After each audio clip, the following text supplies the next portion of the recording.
Hello बच्चों, let's read the question. Question says a circular coil of radius 5 cm has 500 turns of a wire. The approximate value of the coefficient of self-induction of the coil will be 4 options given. Option A 25 millihenry. Option B says 50 into 10 to the power minus 3 millihenry. Option C says 25 into 10 to the power minus 3 millihenry. Option D says 50 into 10 to the power minus 3 Henry. बच्चों यहाँ पे बात करेंगे हम इसके solution की. Solution में हम देखेंगे की कॉन्सेप्ट को.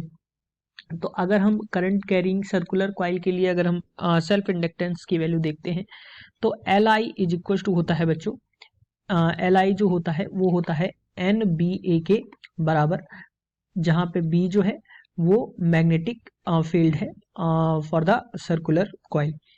सो बी की अगर हम बच्चों बात करें तो बी इज इक्वल टू मिलता है हमें mu naught upon 4 pi into 2 pi number of turns into I, I हम कैपिटल रखेंगे, आई अपॉन आर के बराबर, जहां आर जो है बच्चों रेडियस है. अब हम म्यू नॉट की बात करें तो म्यू नॉट की वैल्यू जो होती है बच्चों ये परमेबिलिटी है, और म्यू नॉट की अगर हम बात करते हैं ये होती है बच्चों 4 pi into 10 to the power minus 7 weber per ampere, weber per ampere.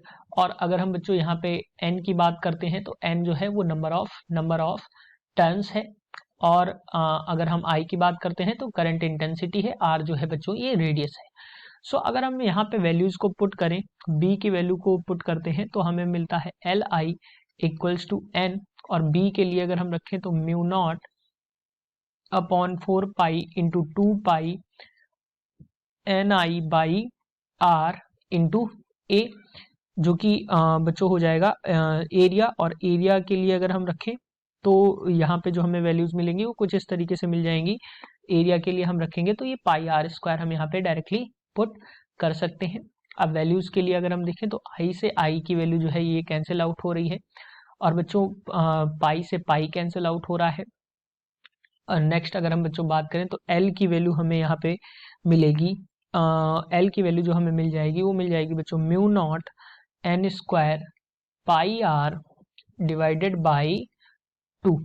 यहाँ से जो हमें वैल्यूज मिलेंगी, क्योंकि बच्चों यहाँ से 2 से अगर हम 2 को डिवाइड करें तो ये जो n से n स्क्वायर हो जाएगा म्यू नॉट पाई आर जो है आर स्क्वायर से बच्चों एक आर भी यहाँ पे कैंसिल आउट हो रहा है तो पाई आर बाई 2. तो ये सेल्फ इंडक्टेंस हमें मिलेगा, और ये मिलेगा बच्चों हमें हेनरी में.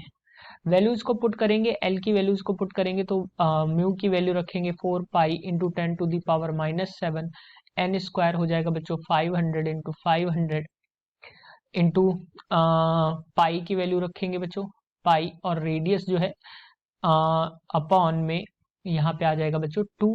अगेन बच्चों 2 से ये 2 कैंसिल आउट हो रहा है. पाई की वैल्यू के लिए हम बच्चों यहाँ पे पुट करेंगे 3.14, पाई की वैल्यू जो रहेगी वो 3.14 रहेगी. और आर जो बच्चों गिवन है क्वेश्चन में वो गिवन है 5 सेंटीमीटर, यानी कि इसको हम रखेंगे 0.05 मीटर्स. वैल्यूज को पुट करेंगे तो एल की वैल्यू जो हमें मिलेगी यहाँ पे वो मिल जाएगी बच्चों 25 into 10 to the power minus 3 henry. So इसको हम कह सकते हैं बच्चों 25 मिली हेनरी के बराबर यहाँ हमें सेल्फ इंडक्टेंस की वैल्यू मिल जाएगी. सो बच्चों अगर हम ऑप्शंस की बात करते हैं तो ऑप्शन ए जो है वो करेक्ट आंसर है इस क्वेश्चन का. Hope you understood it well. Best of luck.